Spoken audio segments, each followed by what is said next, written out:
as I was thinking, and now as I was thinking about the next introduction, about our keynote speaker, Dr. Gary Nabhan, I really experienced a serious overload of information. I've known Gary and his family for nearly 35 years, and I know it's customary to list all the accomplishments the speaker has achieved over those years, but I didn't have time to do that either. So I decided to maybe fill you in on some of the accomplishments that will not be written in a program, to show you really what a fascinating and interesting character Gary Nabhan really is, and why he fits into this family of seed savers so well. Kent and I first met Gary in 1980. He had purchased a bus ticket from Tucson, Arizona to Bethany, Missouri, arriving at the bowling alley, which was the bus station, about 35 miles from our homestead. Kent picked him up, and I was a little nervous because we were living in an unfinished house that we were building. But as soon as I got used to his quick-witted humor, we all had a delightful time.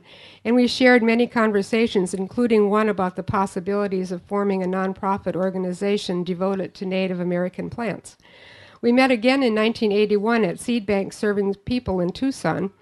There we met other people who I'm so happy that I have met in my life. John Withy, who is a bean collector, Carl Barnes, Carrie Fowler. And I think at that time we all formed a friendship and enthusiasm and a common goal for preserving plant diversity. I could talk a little bit about, those are all the serious times we have, but I do want to share a few little interesting other times we had with Gary, like the time we played hooky from the 1985 Seed Conference at the Missouri Botanical Garden. We were laughing, and we purchased cardboard duck bills, putting them on and joining a group of folks doing the duck walk at Union Station in St. Louis. Or how about the time we met Gary at EcoFarm Conference in California? Gary was most insistent the time we got there that we had to go to the Monarch Butterfly Sanctuary near Pacific Grove, where thousands of monarchs gather. The last night of the conference, Gary said, "Let's go." Unfortunately, it was 10 o'clock at night. He insisted you could still see the butterflies in clusters in the pines in the darkness. Even if it was only a faint movement in the moonlit trees, Gary was happy. Oh, yes, and there were bits in between. There were relaxing times when our family tubed down the upper Iowa River after the campout. There were times when we visited Gary in Tucson, and he was the wild chili eating. He had just won the wild chili eating championship, and took us and many other rental cars in the desert of Arizona looking for wild chilies. And there are times when we worried about him. When he came here to the farm, he was out for a jog, and he was late returning, and we thought he was possibly in Minnesota. Or last spring, when I just saw Gary at a conference, and he had been kicked in the head with a mule, and he looked pretty rough. But I had better stop. This is beginning to sound more like a roast than an introduction, but it's all true. Seriously, Gary is the most accomplished and internationally celebrated nature writer, seed saver, conservation biologist, and agricultural activist who has been called the father of the local slow food movement by Mother Earth News. He has served on SSE's board. Gary and Karen Reichart co-founded Native Seed Search, a fellow nonprofit conservation organization. Gary was also the winner of Name the Farm contest in 1986 with his suggestion of Heritage Farm. Gary has, yes, a great idea. Gary has been a friend for the past 30 years, during which we have continued to share portions of our work and life together, many productive and challenging moments as we watched our children and organizations grow into adults. My life and those of many have been enriched with Gary's energy. It is with great pleasure and appreciation and affection to introduce Gary Paul Nabhan, one of Seed Savers Exchange's seasoned and best friends. Sorry, it had to be for me. But they really they had to know your humor. Well, greetings, Earthlings. Diane is probably right. There's still people that are looking down on us saying, "What are those people doing down there?"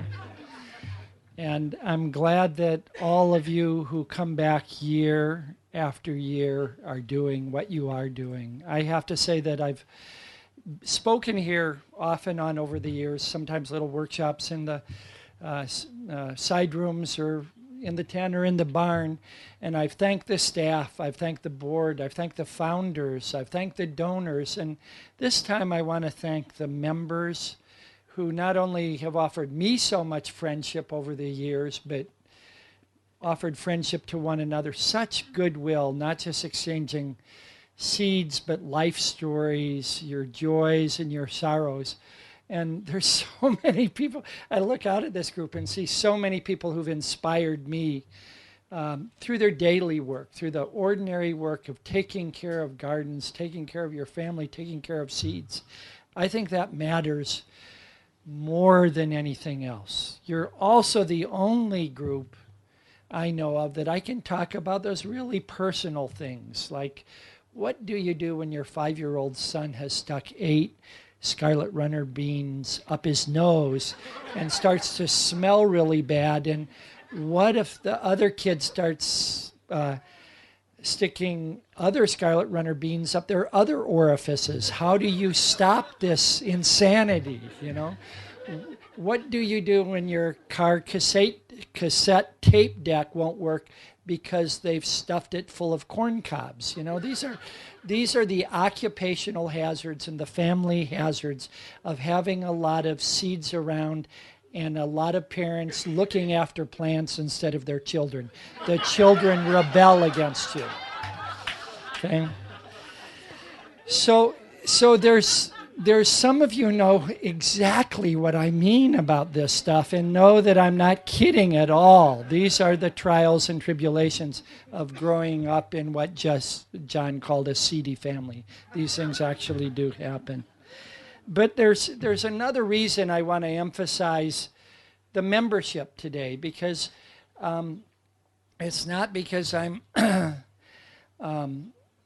disrespectful of what our government seed programs do, what our botanical gardens do, what the Svalbard Seed Vault does, what nonprofits, great nonprofits all across the country do. But when we say those words, seed saving, to me, that's something that has to be done with human hands, with an individual who's out in the garden at the right moment, who's paying attention to the world. Institutions can't do that. Seed saving, heirloom seeds. What does that word heirloom mean?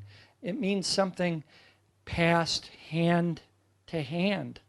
That's what the Seed Savers Exchange logo is about. Institutions do not save seeds. Humans with hearts do. And so I want to congratulate you all on doing that most vital work that keeps our species and other species alive. So thank you for that.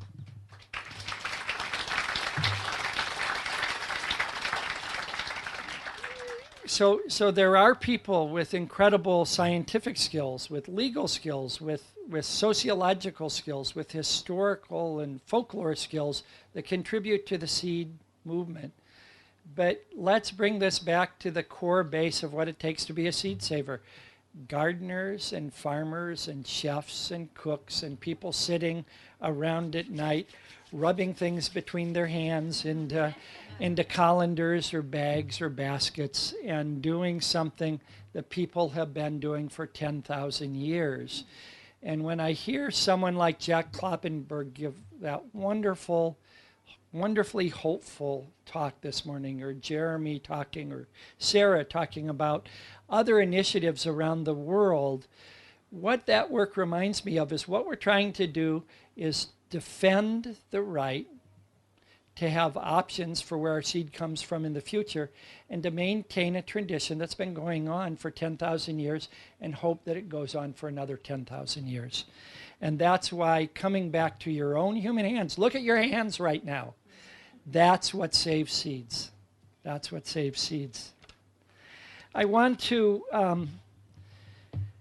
say that because seeds are also living and dynamic and changing their lives just like our lives are changing. I think when I listen to Diane say a beautiful introduction like that, I think about how much our our kids have changed. I've just seen her beautiful daughter that I've been seeing since she was a little kid. All our kids and all Diane's kids sleeping on the floor together in the living room while all the adult speakers took all their beds from the house, so the kids were on the floor again. And I just think they're evolving. We see their great maturity and their liveliness and their contributions.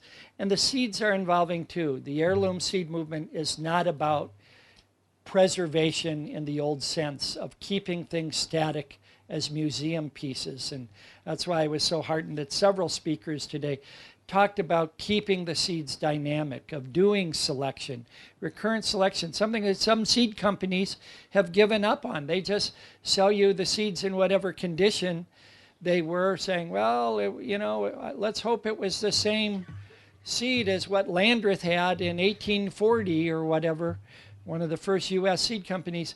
We're living in a world where the climate is changing, where the cultural conditions are changing, where the economy is changing, and those seeds are evolving and changing with us in response to human needs, in a response to a changing climate.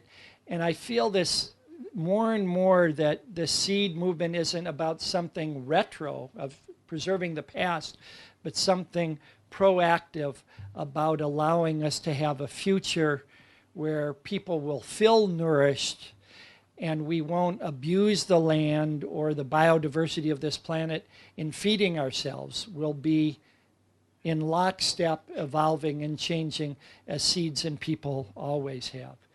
So it's odd because a lot of people who aren't as engaged in this activity as you are think that heirloom seeds is something retro, that it's also about simply saving genes or nucleotides or chromosomes or traits or varieties or species, just like some people think wild lands conservation is about saving pandas, whales, and zebras.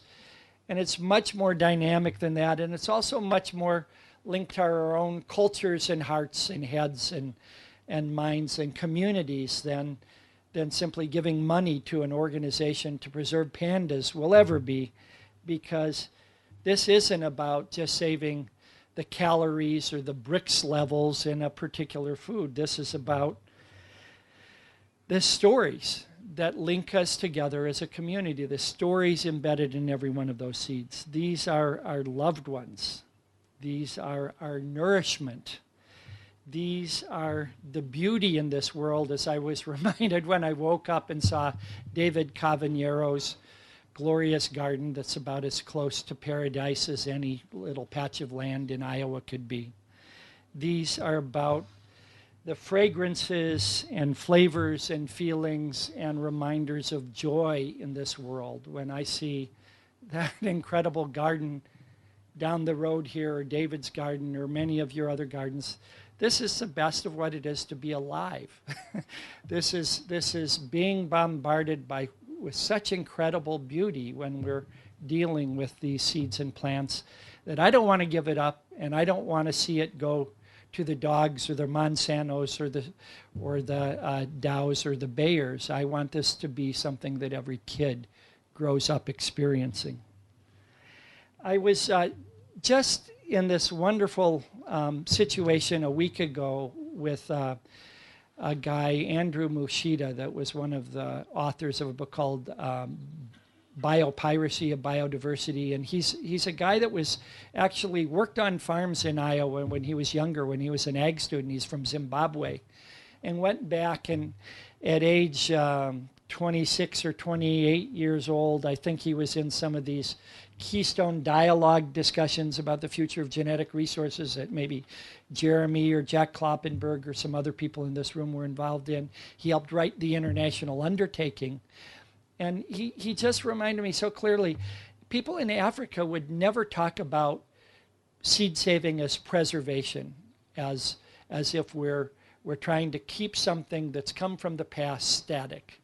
That the on-farm selection that Jack Kloppenberg talked about, that we have to keep evolving, that we have to remind people it's not just getting a seed packet in the mail and no longer interacting with it after you put those seeds in the ground, that part of the participatory dance is dancing with the seeds and seeing which are best adapted to our climate, which need a different kind of soil, which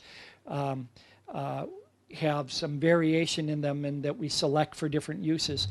That active engagement with the seeds, not that we simply buy the seeds once and never interact the same way that people in the past have worked to help those seeds evolve as we're evolving our own ideas about gardening.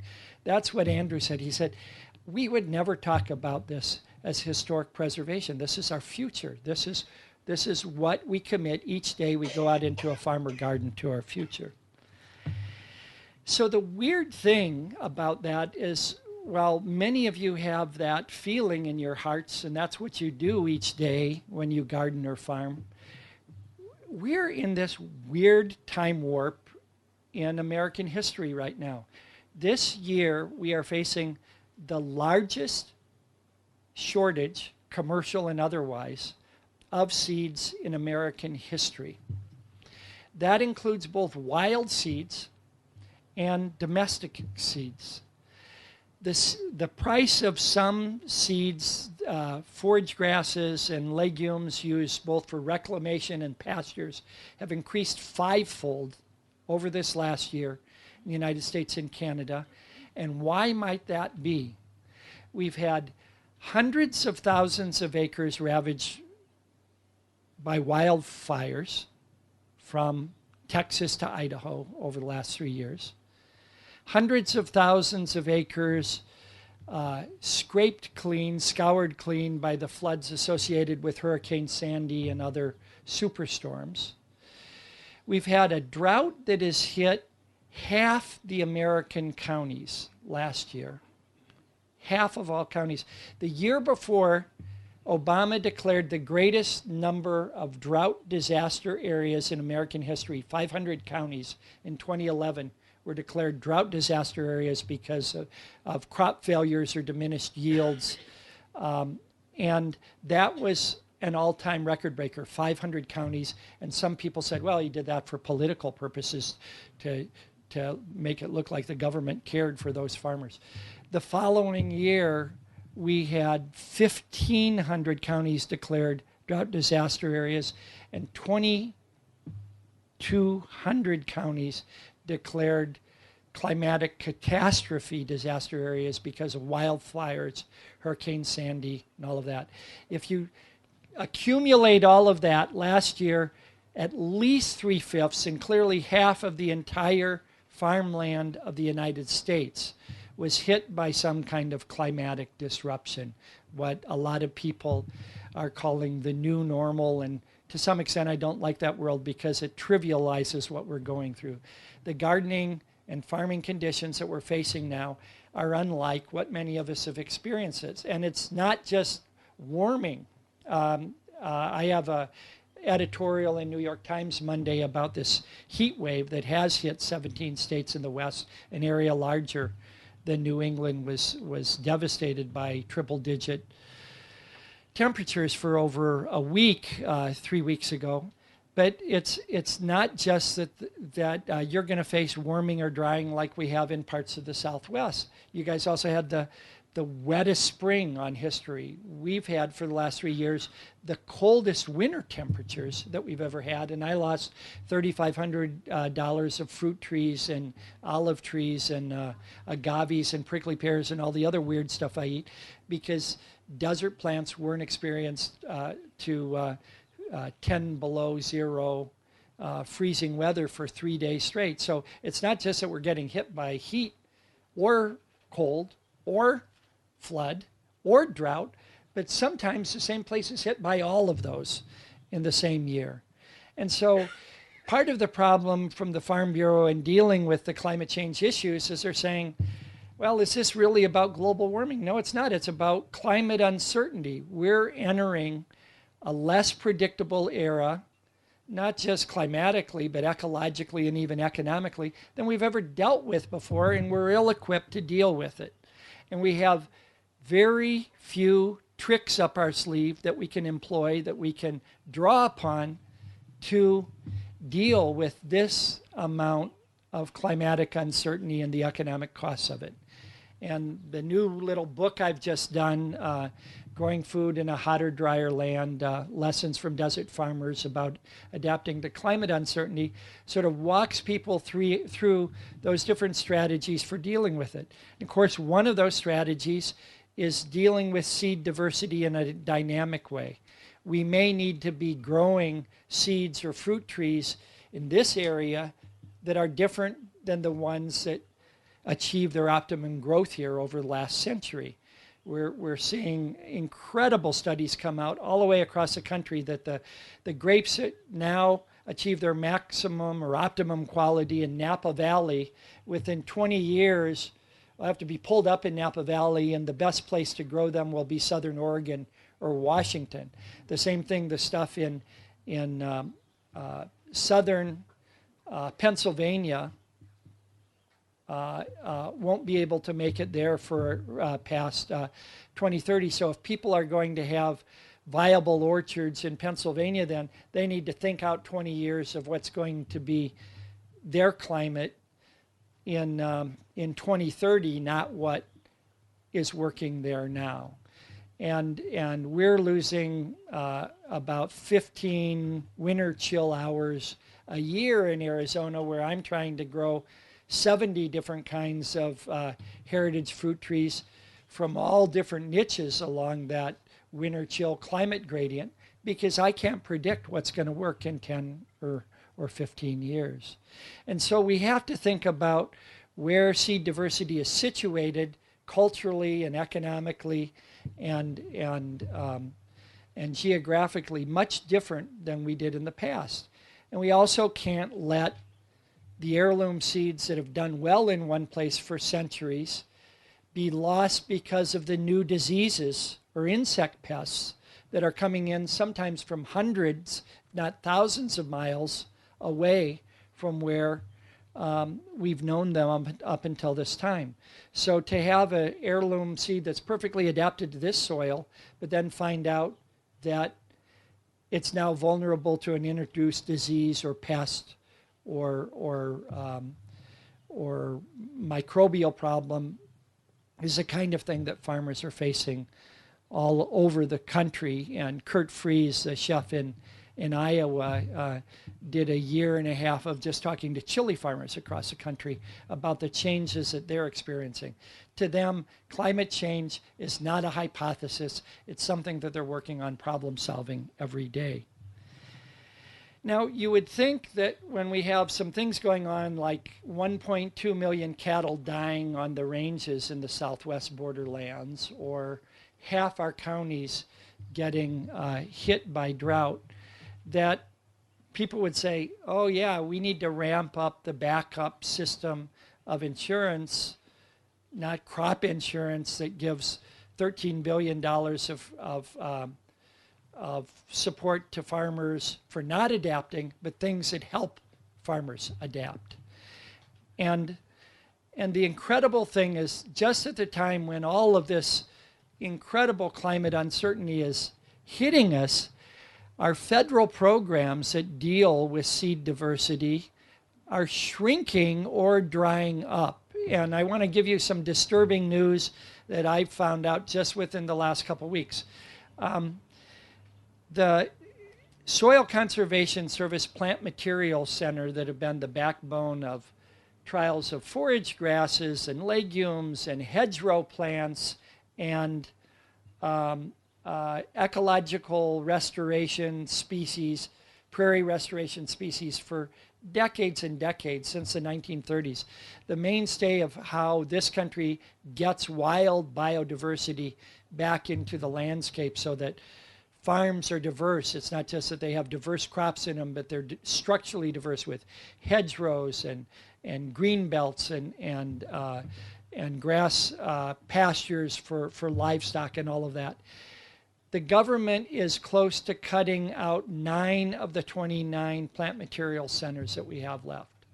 The major government program of government money funded for native seed collection evaluation and increase for those forage grasses, endangered species, hedgerow plants, reforestation plants, plants for ecological restoration.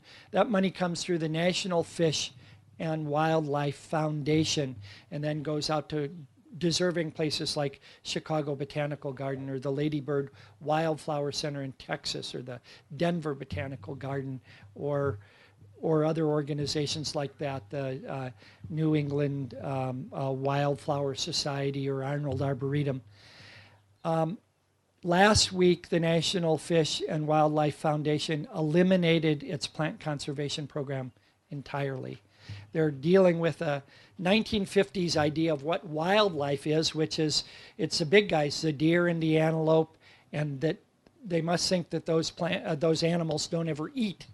I can't figure out how they can eliminate a plant conservation program even if they want wildlife to survive on this planet. And at the same time, we're seeing the same kind of cuts in the National Plant Germplasm System that's doing the grow out, so that we have more guys on computers in the USDA than we have taking care of plants. Of course, that's not new news to you. Most of you know that we now have more employees in the USDA than we have farmers left in this country. So that's kind of an old story. Think about the implications of that. But why I'm mentioning this is that all of you who are great with cultivated plant seeds, garden vegetables, cereal grains, herbs, medicinal or culinary, vegetables, fruits, better be thinking about what wild species, native species you want on your farmlands too, because there ain't going to be no government help for you. You're going to be on your own in finding those plants. And we've lost something like 900 privately owned nurseries in this country, as most Americans now think they can actually get decent plants and advice from a Home Depot or a Walmart garden center, where most of the clerks don't even know the English names to the plants, let alone where they're from or why they're being sold coast to coast from Florida to Alaska, the same damn plants, you know. So go into one of those things and think about that in relation to an independently owned, locally based nursery that we had all over this continent until about 30 years ago, and we've lost something like 950 independently owned nurseries in this country since 1990. It's you all that have the knowledge to take up the slack. Your knowledge of how plants grow, how to deal with seeds, how to collect seeds, whether it's wild or cultivated stuff. This responsibility is now on us. This is where Neil Hamilton's eloquent words saying that we have to practice a seed democracy come in. There's not going to be government programs or maybe even nonprofit programs to take up this large of a task. And fortunately, just when we think we're stuck in deep shit, a whole bunch of people come around with some incredible ideas and are bouncing right through that manure. And I want to say that what the most exciting thing for me this last year has been to meet through the seed school that Native Seed Search is doing around the country, this whole raft of people that are thinking out of the box about how we exchange seeds, collect them, same thing with fruit trees, and get them around. And I'm going to give you 5 little quick examples of that. Seed libraries. The first one may have been in the Hudson River Valley. Those people are collaborating with artists to do these wonderful packets. It's just this incredible program that then inspired Native Seed Search and 2 or 3 other small seed companies in Arizona to go to our public library system, 19 libraries in our county. Our county's bigger than some piddly little states in the east like Delaware and Rhode Island and maybe even Massachusetts for all I know. But the point is that now we're in those old wooden card files for library cards that they don't need anymore because they have computers for all the book listings. Those things are full of seeds in 17 of our 19 libraries in Pima County, Arizona. And when you check those seeds out, your only obligation is to bring back more seeds than what you checked out. And it's working, and the response from the public is incredible. They're even doing seed interlibrary loans. Okay, that's one. Second, anyone heard of Snapseed Gardens and David Simon? Oh man, this guy is just breaking open stuff. He went back to some earlier farm bills and saw that in 1972 or something, people snuck into the farm bill that low-income families can buy fruit trees, seeds, or seedlings with their SNAP cards, with their food relief cards. And so instead of just doing Band-Aid food relief to people, they can get, through the government programs or stuff, to have their own garden, orchard, or whatever. And he's institutionalizing this in one farmer's market after another all over the East. An amazing thing. My hero with Anson Mills, Glenn Roberts, down in Charleston, South Carolina area, has, with the heritage grains and legumes of the low country southeast, has, I think, 200 farmers now growing heritage grains and beans that go to about 2,000 restaurants and co-ops in the South for grits, for California gold rice, whatever. He came and showed us how he built that network in a matter of 12, 15 years. How he does it is that every farmer that wants to scale up growing these heritage grains or legumes is given free seed, and sometimes even free seed cleaning equipment, as long as they hold back 400 to 1,000 pounds of seeds to give to the next farmer that wants to join the network.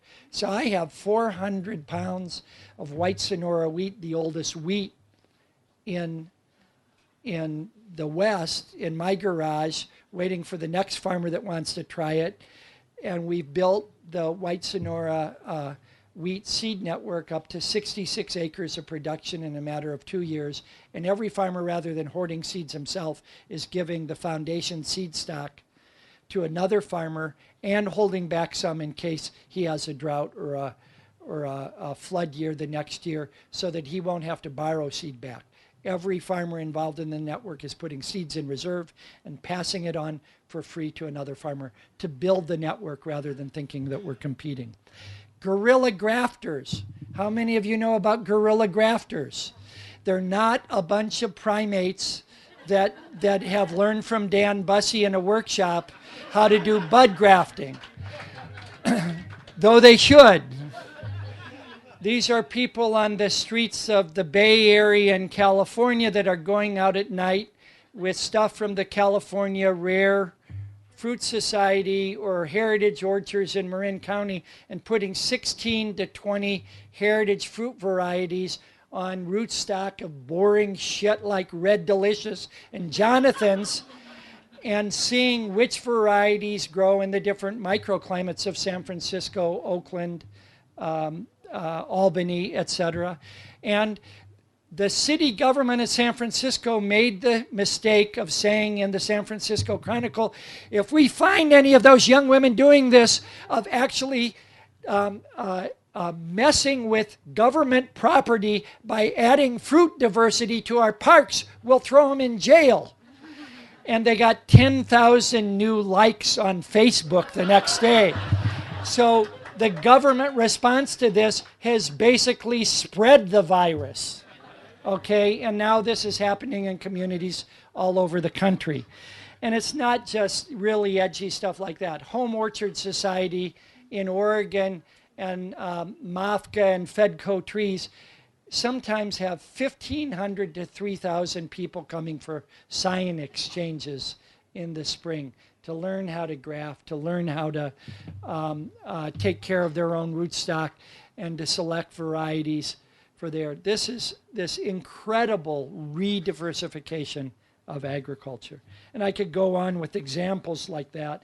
We have a nomadic nursery movement in Arizona where people literally move around. Megan Larmer is doing this with the Chicago Rare Orchard Project too, of finding abandoned spaces, setting up a nursery until that place is sold, moving all the pots and all the stuff to another building, and keeping that stuff going so that urban communities are as involved in this diversification as urban communities.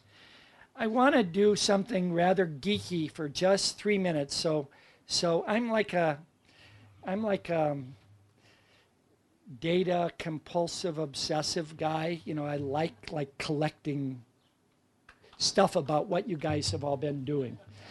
And I just want to give you an idea of how this kind of grassroots stuff that you've all been involved in has made a difference over the last 20 years. I went back to the first fruit and nut and berry inventory, first garden seed inventory, and the first is it Harvest Edition, where everyone's listed, Joanne or Diane, the yearbook. Okay, to see what the numbers of growers and seed companies were for some of the heirlooms on the Ark of Taste in the 1980s and what's happening with them now. So permit me to put my glasses on and get geeky for a couple minutes, okay? I just want to read you what's happened over the lifetime of this organization. Amish deer tongue lettuce. How many of you have grown that? Yeah, okay. Let's remember that in 1989, just 3 members were. There were 6 small regional seed companies. This is when a lot of those were going out, that had Amish deer tongue lettuce in the 1980s. By 1999, there were 17 seed companies handling that instead of 16. By 2004, 23. Today on localharvest.org, there are 441 commercial farms selling Amish deer tongue lettuce in CSAs and farmers markets across this country. And that's just the people that use localharvest.com to do their listings. Let's go through a couple others like that. Boston marrow squash. Anyone grown that one? I know David has. 4 growers of that in the Seed Savers membership that shared their seeds in the 80s. Again, 6 small companies. 1999, that got up to 8 companies. There's now 78 commercial farmers that's part of their living. Here's another one, fish pepper from the Baltimore, Philadelphia area. William Wise Weaver was involved in bringing that one back. No members in the 1980s. I think Weaver started sharing his seeds with people in the 90s. Only 1 seed company. By 2004, 13 seed companies because of things like the Slow Food Ark of Taste, the Renewing America's Food Traditions effort to get this in our Renewing America's Food Traditions picnics.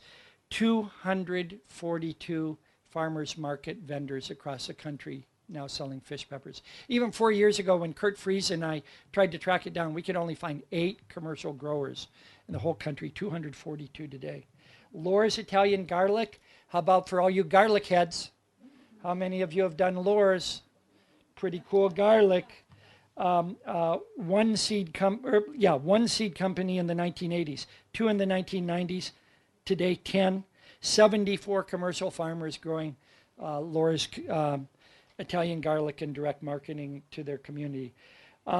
Radiator Charlie, how many have you been in cahoots with Radiator Charlie's Mortgage Lifter Tomato? What a cool name. I mean, do we have cooler names than hip-hop bands or than TV shows? I mean, when I tell people, well, what did you spend your day doing? Well, I was out with my Radiator Charlie mortgage lifters. I mean, I just shut them down. They don't know what to say. One seed company in the 80s. No growers in the network. By the 1990s, 4. Today, 17 seed companies offering it. 301 farmers making a living off selling their mortgage lifter tomatoes to all these restaurants that are nuts about heirloom tomato salads. I got so pissed off. Last year I went to a place in Pennsylvania where I saw heirloom tomato salad on the menu, and I said to the waitress, "What kind of heirloom tomato is in the salad?" And she said, "Oh, the heirloom tomato." I think we need to do a little bit of education there. Okay, just two more. Some of the people from Wisconsin can help me with the difficult pronunciation of this one. Sheboygan? Is that right? Did I say it right? Sheboygan? Okay. Sheboygan pink tomato. No seed companies in the 80s. No members. No, one member by 1989 growing it. Only 2 seed companies now growing it, but 42 growers. This is one of these latecomers, but it shows that same trend. These things catch wind with this audience. You tell your friends, you evaluate it, you create a buzz about it, and then it starts to take off. Just going to do one more. An old one, an 1889 introduction from Johnson and Stoke Seed Company, the Sudus variant of the Brandywine tomato. There were 2 Brandywine tomato, generic Brandywine tomatoes offered in the 1980s. By 2004, we had 6 seed companies. Today, there's 278 farmers making their living by selling that to restaurants, farmers markets, and through CSAs. So this is the kind of thing that we seldom, take a step back from our daily work and say, what has our collective contribution been to rediversifying the American foodscape? And you all are the incubators of every one of those stories I've just told you. It starts with gardeners like you. You may share the seeds with other members here. It may get on the listing through this organization. Ofra or Martha or other people like that may do a little thing in it on their magazine or on TV or now on other media that I don't understand. And then all of a sudden, you're seeing it in a local restaurant. It's just the most amazing phenomena. And I just want to say that this is also just as true for what our friends at the American Livestock Breeds Conservancy have done. They've brought a dozen, if not 3 dozen, livestock breeds like the White Park cattle back from obscurity to being on the plates in this country. So I want to honor all of you that have been involved in that process. It's just a miracle that's happened within our own lifetimes. It's just remarkable. So thanks to all those Pittsburgh folks for their equivalent efforts in the animal world. Well, I want to leave you with just 2 little things. First, I want you to all stand up because, Mr. Professor's been talking too long and you got to get a little bit of stretch to it. But I'm going to ask you to do something weird. I'm going to ask you to renew your vows. I'm a Franciscan brother, and I've been marrying a bunch of people besides my wife. I mean, I've been marrying people to each other, not I've been marrying a bunch of people. But one of the great things that's happened at those weddings is that everyone else there who's already has a partner has been renewing their vows. And I'd like all of you to renew your vows to these seeds that you have been part of and that they've been part of your lives. So I'm going to read a line. I think you know how this works. And then you're going to read a line, okay? So the first line is one of those I, comma, and then you fill in the blanks, and I want everyone to say their own name. I, Gary Nabhan, a gardener, farmer, seed saver, and eater. Wish to renew our sacred vows. To take care, love, and serve. The astonishing diversity of life on this earth.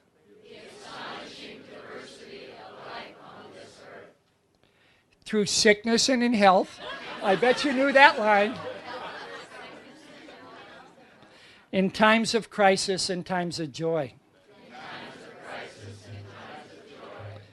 To sow the seeds of food justice. To sow the seeds of food security. To sow the seeds of food democracy. To sow the seeds of true food sovereignty. Through our own actions and our own eating patterns. So that we may all eat what we have truly sown.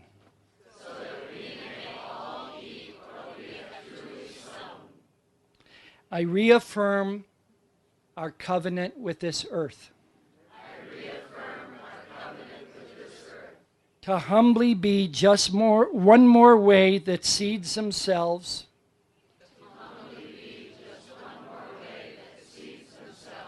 regenerate into more seeds to nourish all of us. Amen. I love you all. Thank you, and God bless you.